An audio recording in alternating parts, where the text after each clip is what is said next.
All right, again, the goal today is to go through two different problems. I think it's number 1 and number 3 at the end of Chapter 6. All right, and I sent this out to you yesterday. You may or may not have seen it, but a couple people had asked me, are there any other resources online or wherever where I can learn stuff about C#? And I just put 3 of them out there. Hell, I could put 103 out there easily. But the ones that I put out there, just so you know, and again, you've got this in an email. Oops. But the first one is an online tutorial. There it is. And the guy who teaches it, his name is Bob Tabor, and he's right there. And it's from Microsoft itself. And Microsoft has what's called an MVA, which is a Microsoft Virtual Academy, where they offer a lot of courses out there for free. Some people learn by watching others or by seeing code on a screen, so that's one you might want to consider. All right, again, you've got the URL for it. The next one is I always push people out to tutorialspoint.com because they write really good tutorials. And when I say really good, they're unbelievably extensive. They cover virtually every facet or just about every facet of a language. And then finally, I've started to go out to C#.net because they've got tutorials on a lot of different topics. In fact, I printed out the ones for ASP.NET MVC. That's the way we might start the class next fall. I don't know. I haven't read the tutorials yet. But this, you're not going to sit down and do it in an afternoon because, as it says, there's 87 different articles. But if you look along the side here, all right, they've got the basics, data types, operators, link, which we don't get into in here, but it's some database stuff. So they've got a lot of different stuff in here. So again, there are a lot of different resources out there for you potentially to use. All right.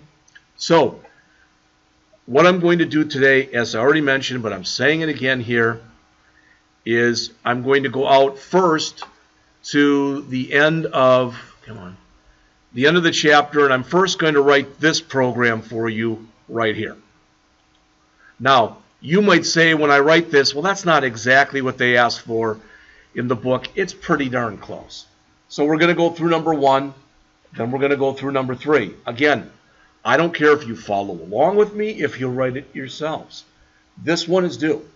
And again, I still have to send that out to you, but it's numbers 1 and 3 and then the other 2. I'll send that out to you this morning sometime. When is that due? It's due a week from today. When I assign something, it's due the next week. Hopefully you've turned in the chapters 3 through 5 labs. All right, they were due already. Okay, so I'm going to start by doing this. So I've copied this, hopefully, to the clipboard, and I'm going to come in here, and I'm going to start up a brand new project. I'm going to make a console app. I'm going to call it, no, not there. Just call it Array Demo, and I'm going to save it right to the desktop. All right, so there it is. Again, it will be a console app because by and large it's easier to explain the interworkings, etc. of a console program when you're working with arrays. So the first thing I'm going to do is I'm going to come up and at the top, and again I realize this is easier for me to do than for you to do, but I'm going to do my using static system.console, which is kind of a given. But then I'm going to come up here and I've again put in the information. I grabbed it from the book and I've got a thing here. And the reason I do that is I like to make sure I'm not missing anything.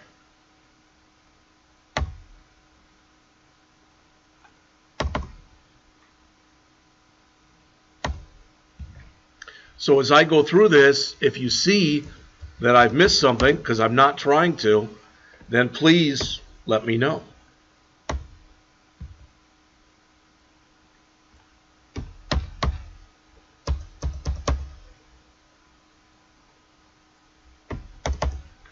All right, so we have to write a program named Array Demo, got that. It stores an array of 10 integers. Until the user enters a sentinel value, allow the user 4 options. Number 1, to view the list in order from first to last position in the stored array, which said to me, I want to be able to view that array in ascending order. All right. Number 2, to view the list in order from last to first. So I'm going to first sort it so it's in ascending order, then I'm going to run the reverse on it so it's in descending order. All right. Third, choose a specific position to view. So again, if I had 10 numbers in there and they were 1, 2, 3, 4, 5, 6, 7, 8, 9, 10, and I asked to see position 1, which is the second array element, it would show me 2. All right. And then finally a 4 to quit the application. What I also did in here, just for something different, okay, I didn't have to do this, but I came in and I generated the numbers randomly. Okay, so I wouldn't have to create an array with the same numbers every time. So every time I run it, I'll have different numbers. Does that make sense?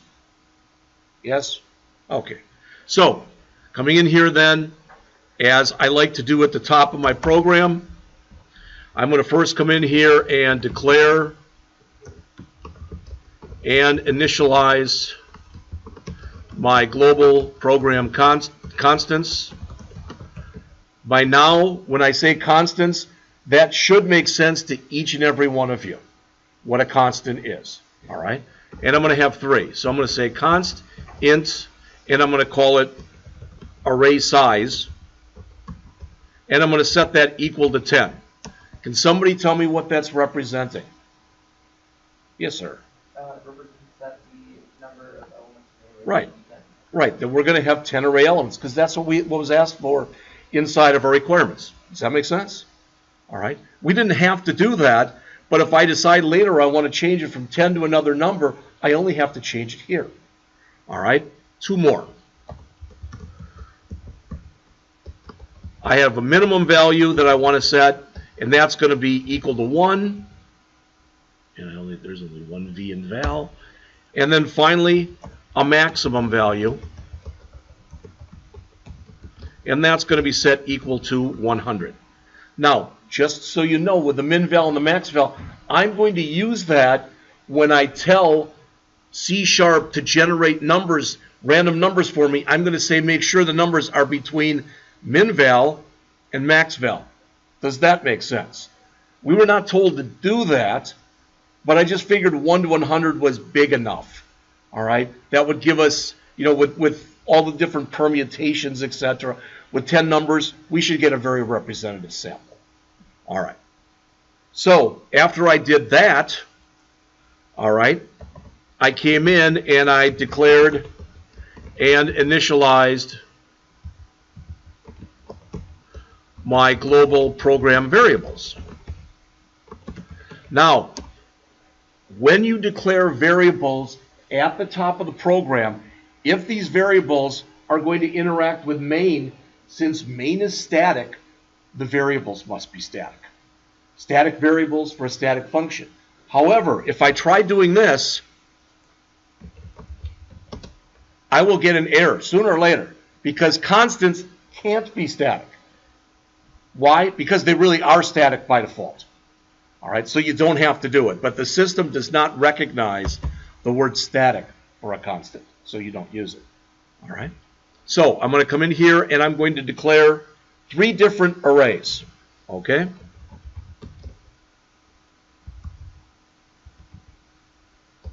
The first one I just called it num array. It's going to hold my numbers, and I'm going to set that equal to new int, and I'm going to say their array size. All right. Then I'm going to create another one. Oops. And I'm going to call this orig array. And what I'm doing right there is if for some reason I ever wanted the array in original order, I'll be able to do that.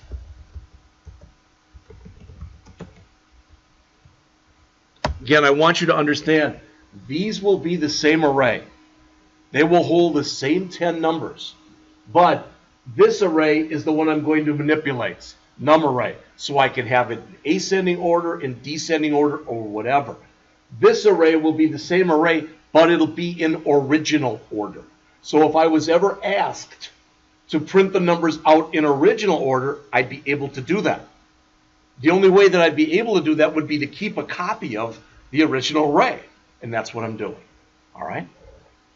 All right, one more variable. When you work with random numbers, in C#, you've got to do something like this. I don't want to go through right now what that means. All right?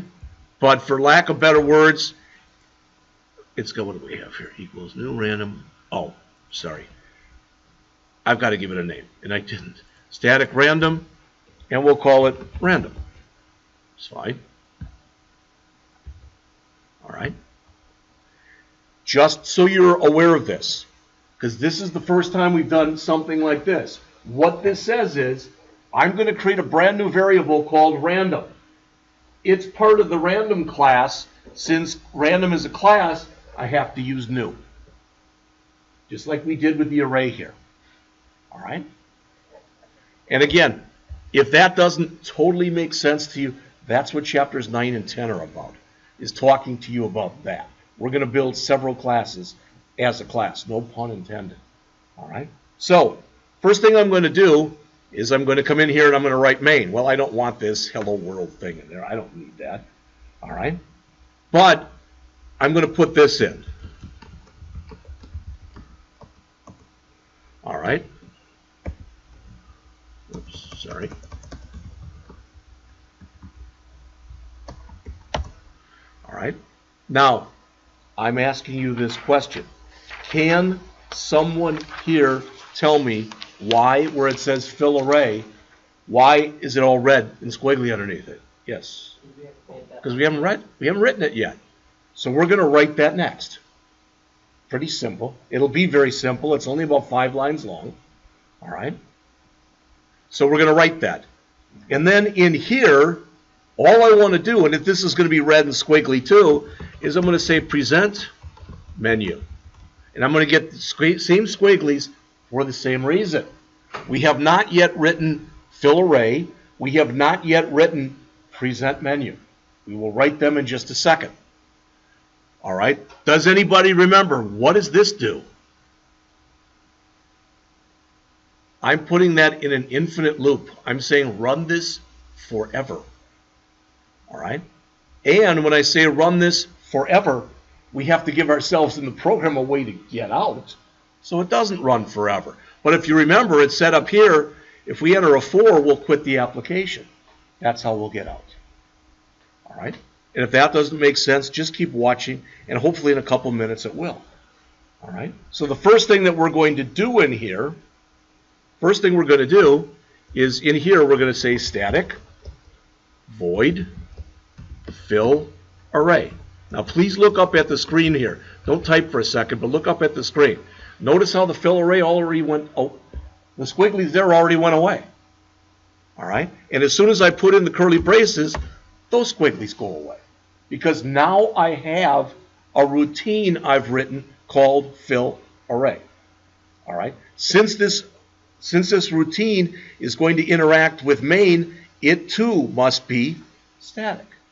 And it's not returning anything, so the return type on there is void, meaning it's void of a return, meaning we won't even have a return statement in there. All right? What we want to do in this routine is we want to fill up the array. Okay? So I'm going to say for int, and again, I told you I use LCV for the name of my loop control variable. If you don't like LCV, you can call it whatever you want.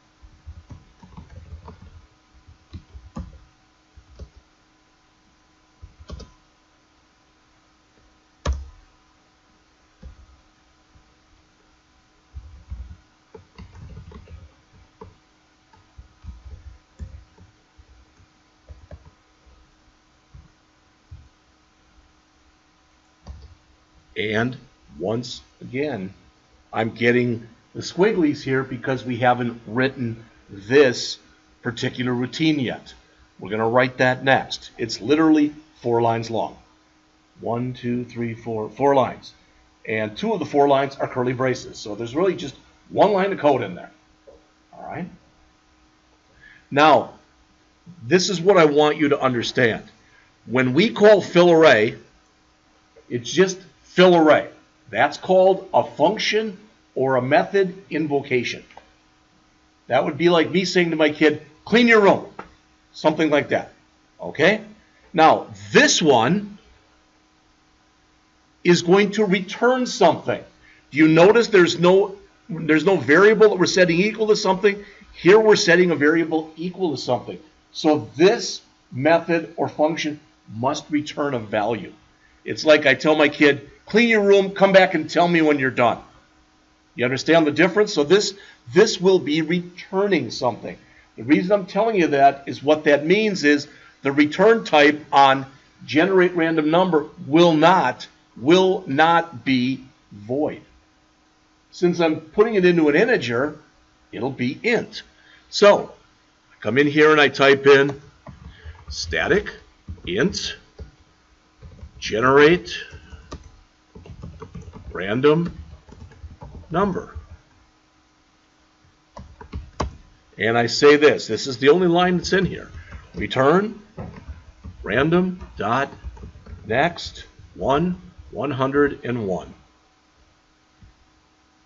That literally means give me a random number between 1 and 100. You have to go 1 more than what you want.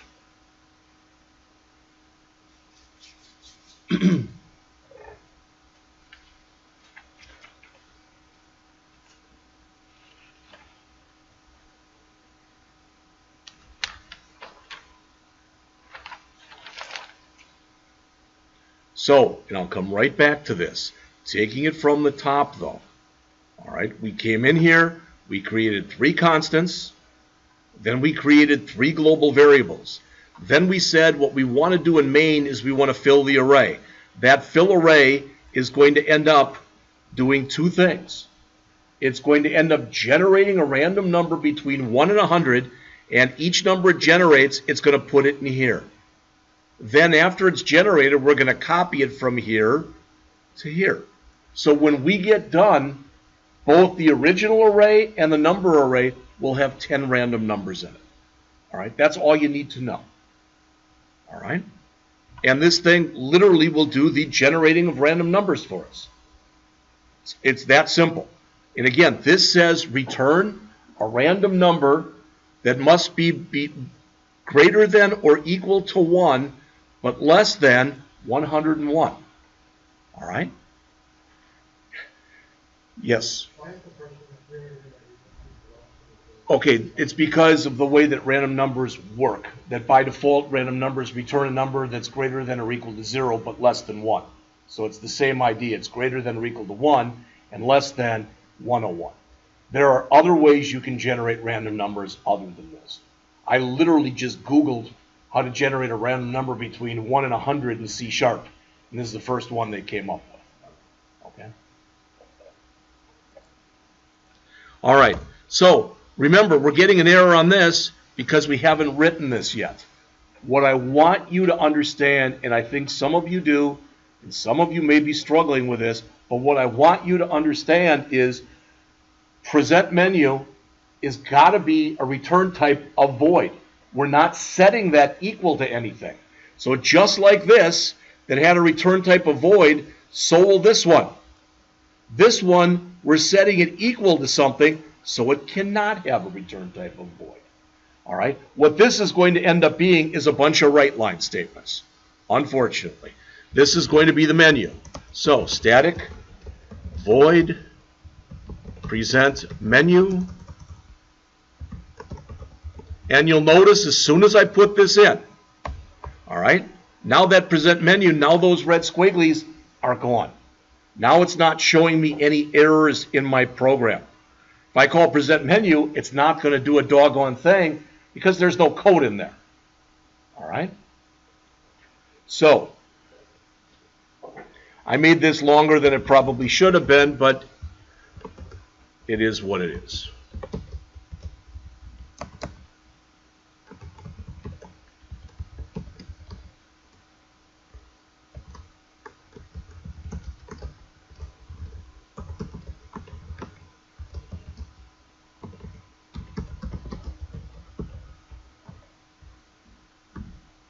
Now, I don't like to type any more than I have to. So I'm going to come in here and then change this accordingly.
I'll give you a second to key that in. All right, and then I want to go over with you what it means.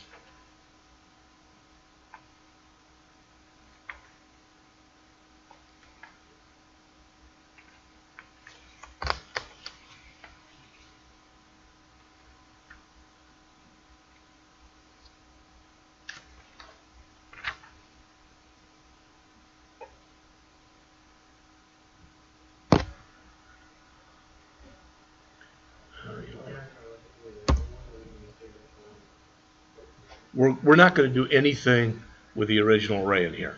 I just wanted to show you, the main reason I wanted to show you is you're going to have to know how to use that original array when you take your test next week. That's why I don't want anybody to say, well, you never showed us how to do that. We're not doing anything with it, but you see how to do it. Okay? Because next week, you're going to do something that's not all that different for your test than what this program here is doing. All right, there'll be a few other things, but, you know. Now, if you look on the screen, I'll come right back to this, but if you look on the screen, if I run this, I'm hoping I'm not going to get into an infinite loop, but we'll see. All right, so there's what we have.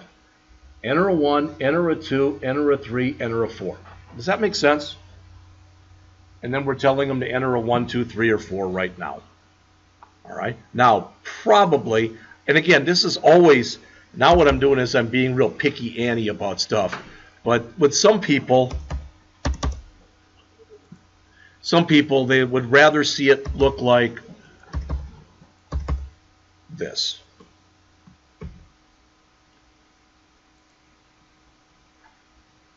See what I mean when you throw stuff? I don't care. Do it whatever way it looks best for you. You know, because some of you have been really being picky about blank lines here and tabs and whatever. As long as I can read it, that's okay. All right. But right now, if we do enter a 1, or in fact, no matter what we enter here, it's not going to do anything because we haven't put any code in. Does that make sense to everyone? We do not have code that's going to handle this right now. That's what we're going to do next. First thing is, what if the user puts in something that's not a 1, it's not a 2, it's not a 3, or it's not a 4? I'm asking you this question. If the user puts in a value that's not a 1, 2, 3, or 4, what does that mean? Yeah, they can't read. I mean, the easiest description is invalid input, right? That's what it is. So what I'm going to do is this. There's many ways to handle this, but this is how I'm going to handle it. So I'm going to say while menu choice is not equal to 1 and menu choice is not equal to 2 and I'm going to put it on another line just because I'm going to run out of space, and again I have to learn how to spell.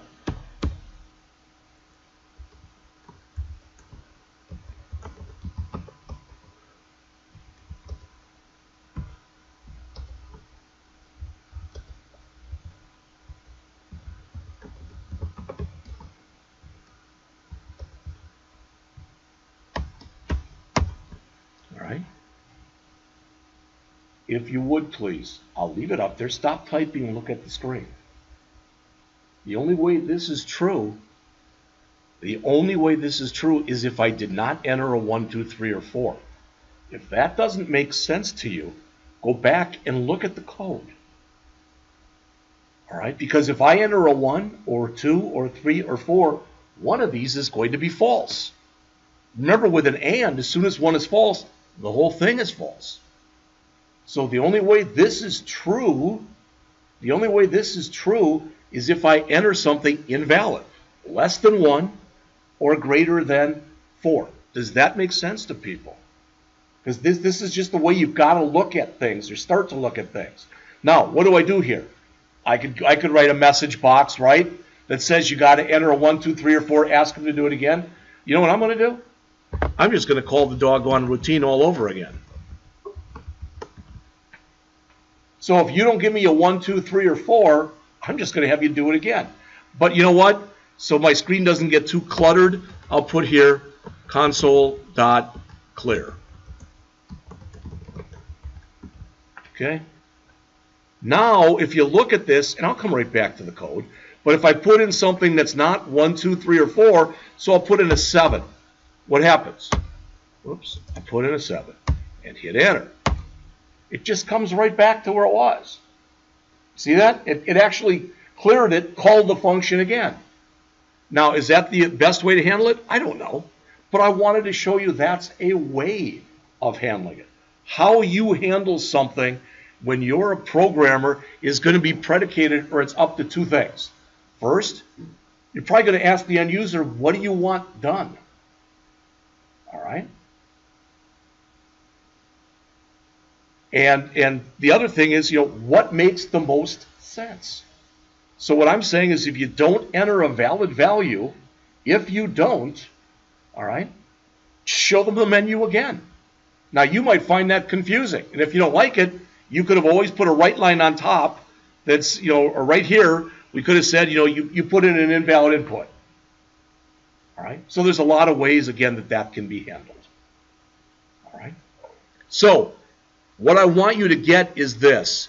Once I get to this line, see this line right here that's in blue? Once I get there, I have to have put in a 1, 2, 3, or 4. That's what I want you to understand.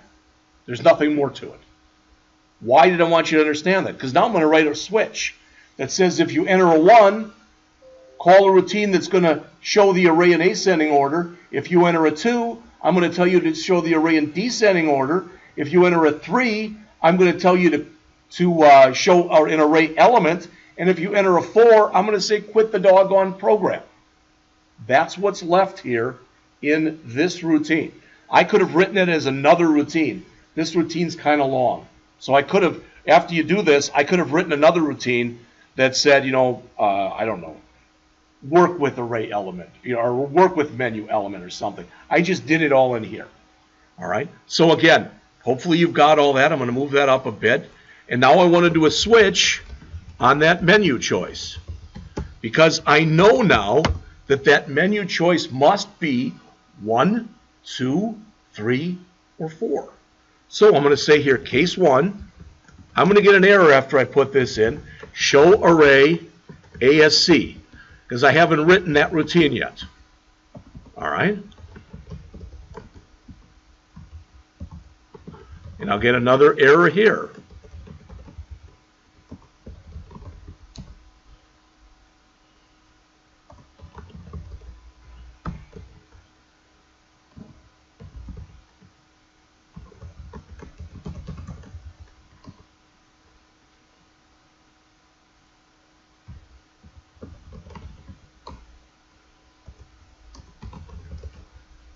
Now, if you would please just stop for a second and look on the screen.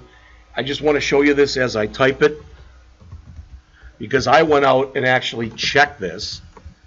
And when you're working with a console app, you're not supposed to use application.exit. You're supposed to use environment.exit. That's considered the most graceful way to automatically get out of a console app. That's why that's in there. And even though this next line will never be hit, I'm putting a break in there anyway. Now, I got a question. Can you just stop for a second and look on the screen? Should this handle every possibility? I'm asking you that question. Should that handle every possibility there is? Christian's saying yes, and I agree with him. But, as the old saying goes, just in case, I'm going to say default and just tell you to break. In other words, get the heck out. That should never, ever, ever be hit. That should never be hit. However, just to protect myself, I'm putting it in there anyway.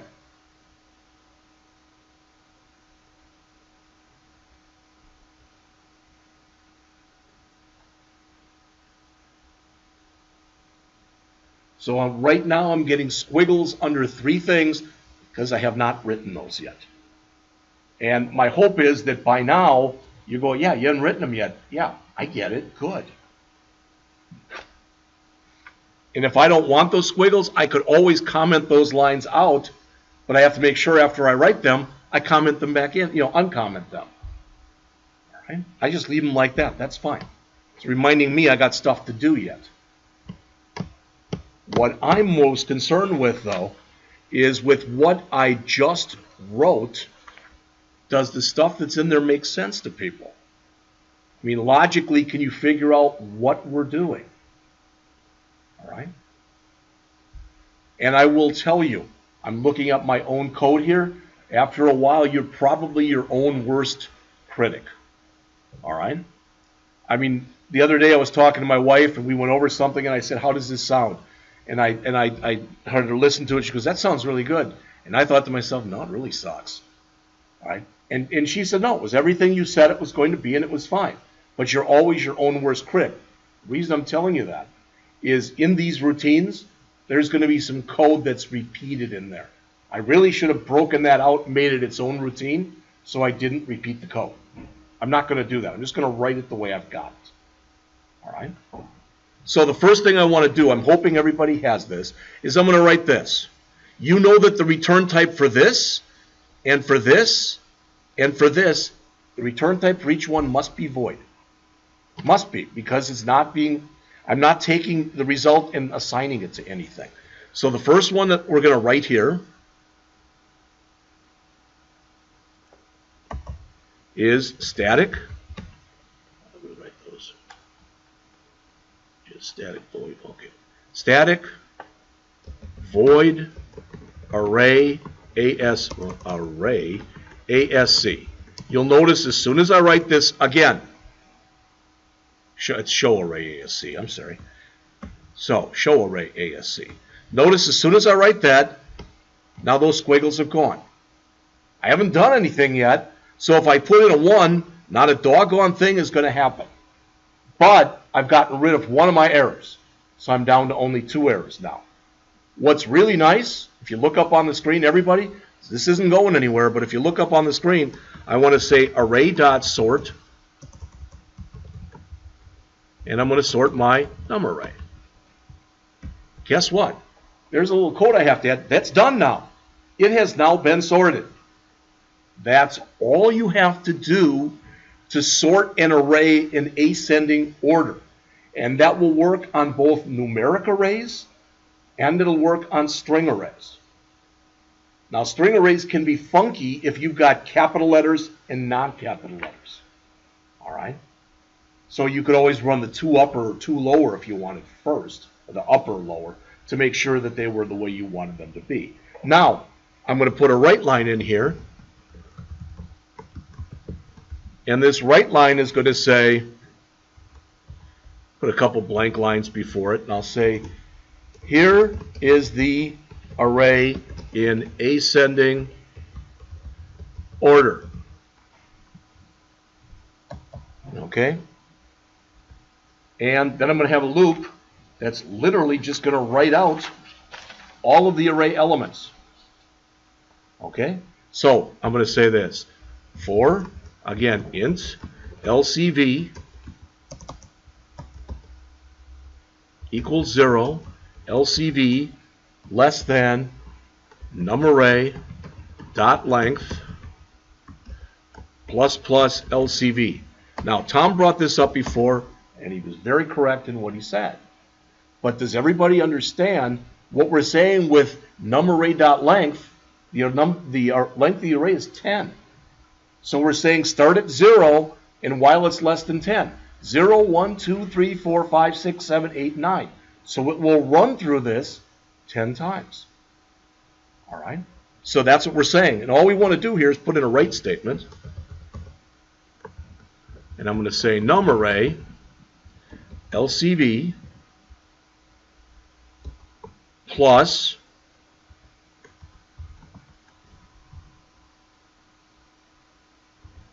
oops.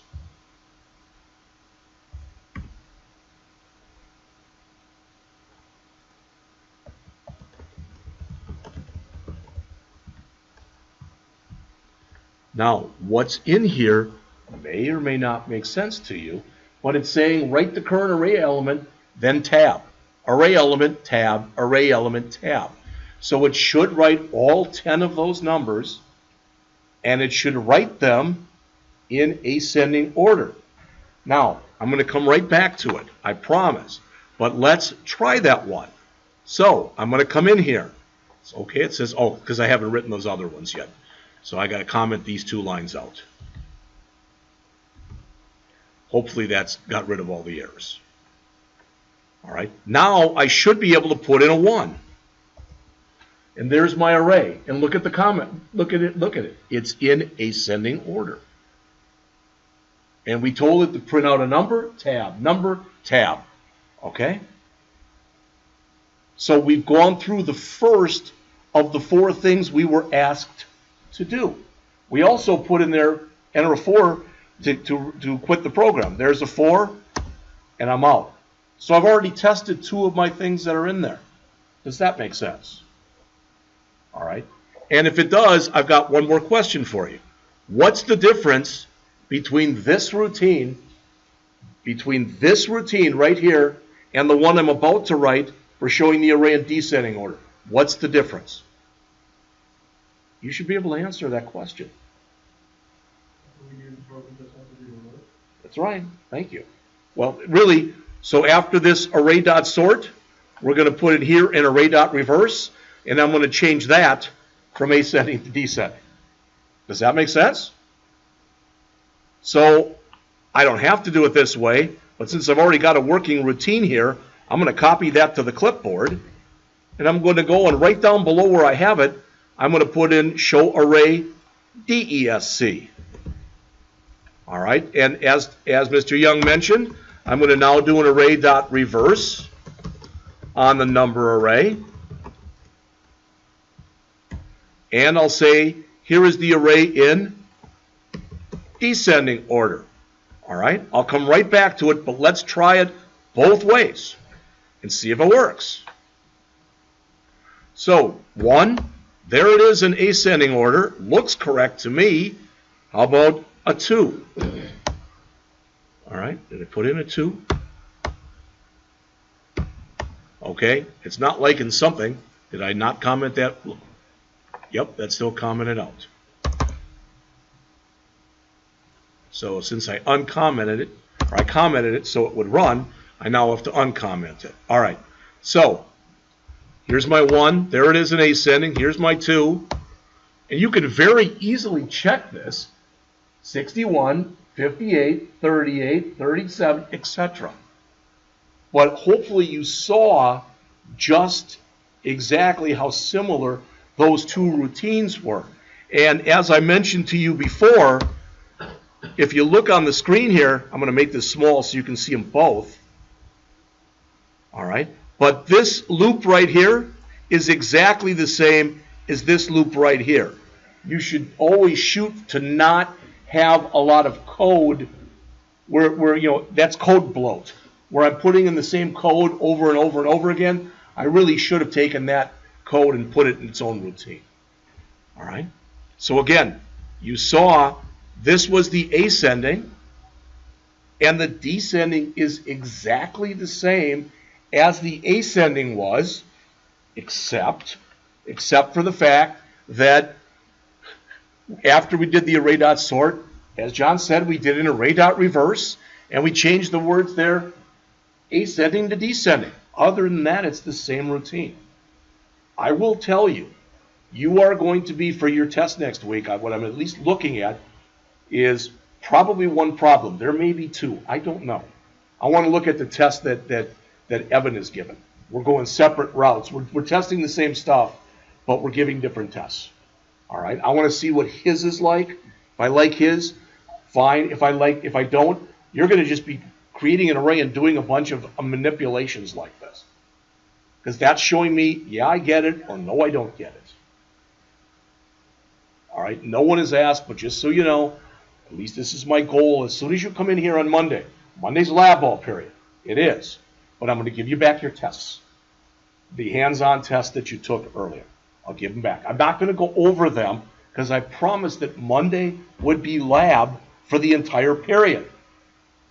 All right. Tuesday we're doing the written thing. Okay.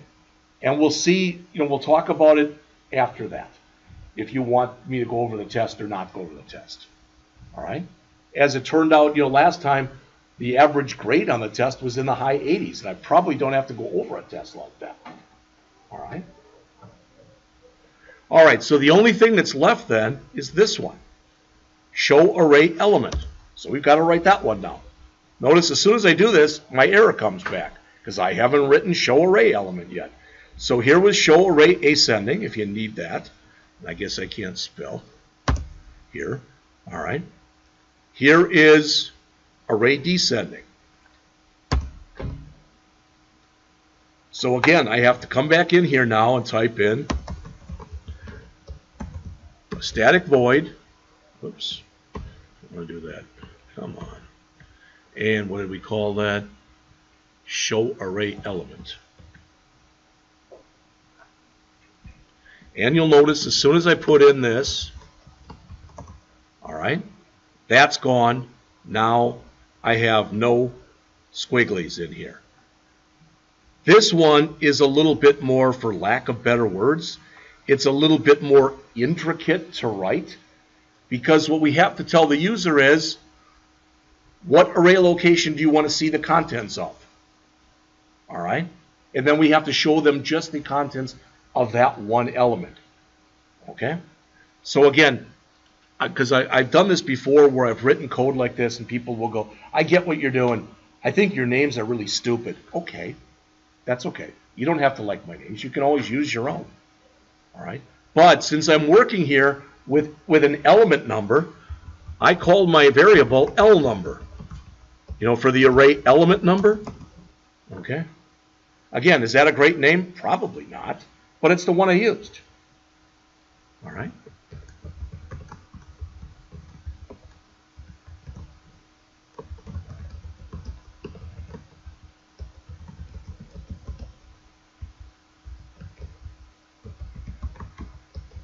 This is, so I guess I lied to you, Christian, not on purpose, but this is where I use the original array. All right? We didn't have to do it like this. I could have used it, either array, but I'd get a different thing based on whether it was an ascending or descending order. So that's why I just used the original. I forgot all about that, but it is what it is. All right.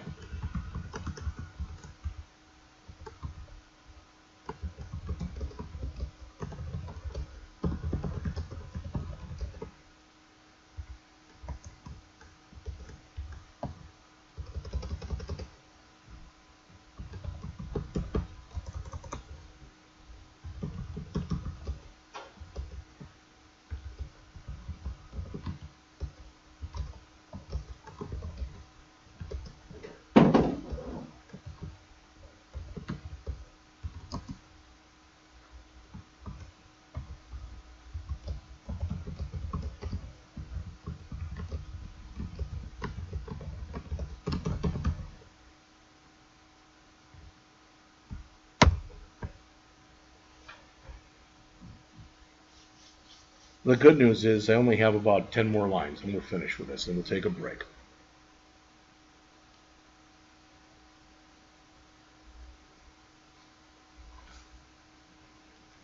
And sorry, that should have been a right, not a right line. You can make it a right line. You can do that if you want to, but I left it as a right.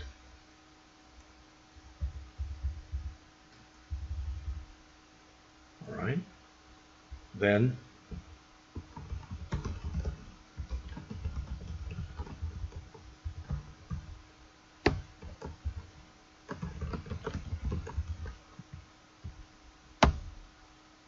okay, I'm going to let you put all that in there. Once everybody catches up, like I said, we've got 1, 2, 3, 4, 5, 6, 7, like nine more lines. All right. And 2 of those 9 lines that are left are curly braces.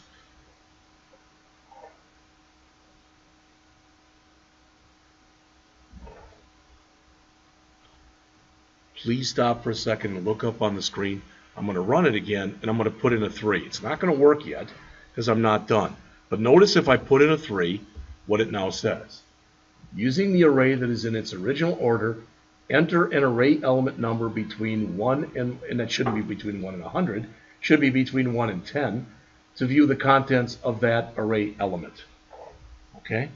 Really shouldn't be 1 and 100. That was a stupid thing to write. I'll just leave 10 here. Okay.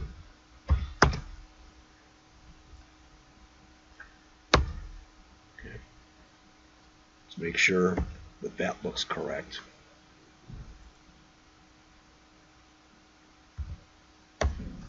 Yeah, that's better. Right? So did everybody see when I ran this? Did you all see what came up on the screen? Christian, what's the problem with this? It's not wrong, but what's the problem with this?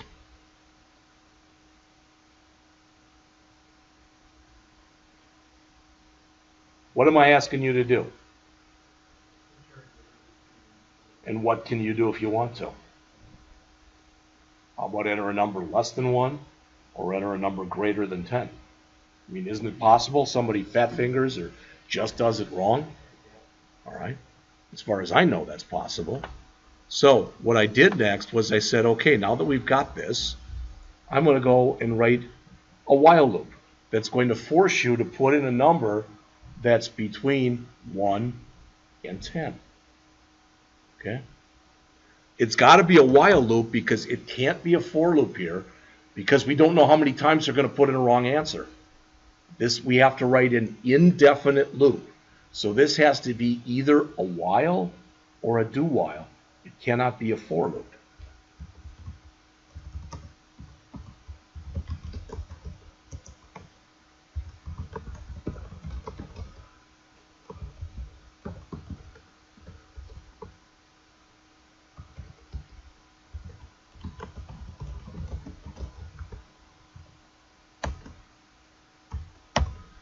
All right. So if they do that, all I'm going to do, and again, I can handle this in a lot of different ways. I could call the routine again like I did, whoops. I could call the routine again like I did before. So I could just put in here, show array element, and that would be fine. Or I can just grab this code that I've got right here, copy it, paste it in right there. And that's going to do the same thing. Now again, I could put that in a message. I could put a message box in there, telling them they made an error. I could do whatever I wanted to do. All right.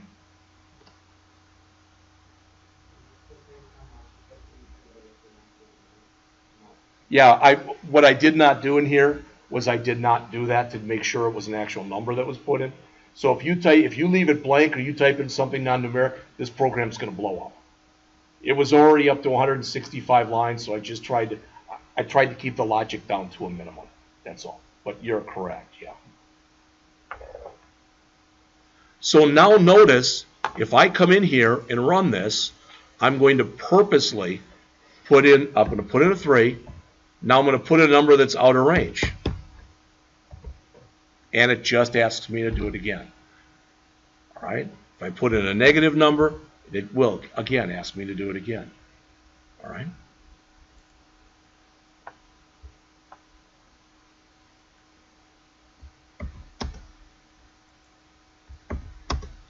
So the only thing I've got left to do is to write out the contents of that element. Now, I'm going to write this. Watch what I do, okay? Don't write it yet. It's literally a line of code, all right, that I spaced over 2 lines so you can see it. But don't write it yet, because I want to show you how I can break my program yet another way. So I'm going to come in here. I'm going to say write line. Again, this is all that's done. We're done with the program then. So the contents of num array element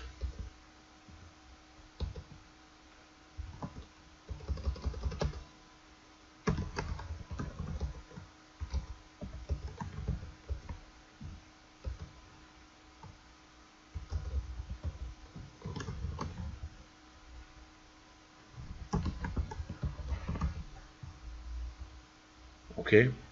What number did I ask you to put in? 1 to 10, correct? Problem with that is, how are they in the array? They're not in from 1 to 10. They're in from 0 to 9. Would you agree? All right. So I can either go back and change this from 0 and 9 right there, which is fine. I can change that. Or I can say, this isn't really that element number. It's really that element number. So they have to put in a number between 1 and 10. It's really the element number minus 1. Okay, that should work. I didn't do it like that because I found errors in my own code as I've been going through here. All right. So I'm just going to try this. I'll come right back to it. So let's go through all of it. So let's put in a 1. There's the array in ascending order. Looks like it's ascending. Put in a 2. And there's the array in descending order. All right. Now, we don't know what the original order of the array was. I could have printed that out. All right. But I'm going to put in a 3. And now it says, using the array in its original order, element between 1 and 10. I'm going to put in a 1, but it's going to show me element 0. Does that make sense? Because we said element minus 1.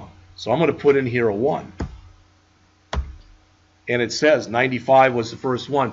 Well, as I look through here, 95 better be one of the ones in there. And it is. All right. What's that? If I put in 10, it just didn't take it.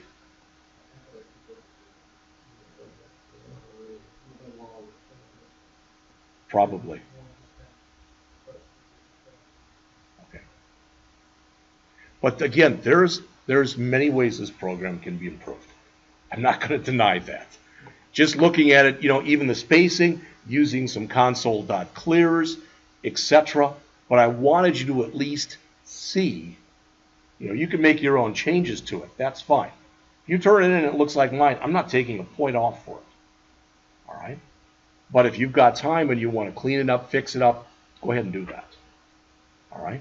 Okay, it's 9:04. Let's take a break and come back, please, at 9:20, and then we're going to do the next one.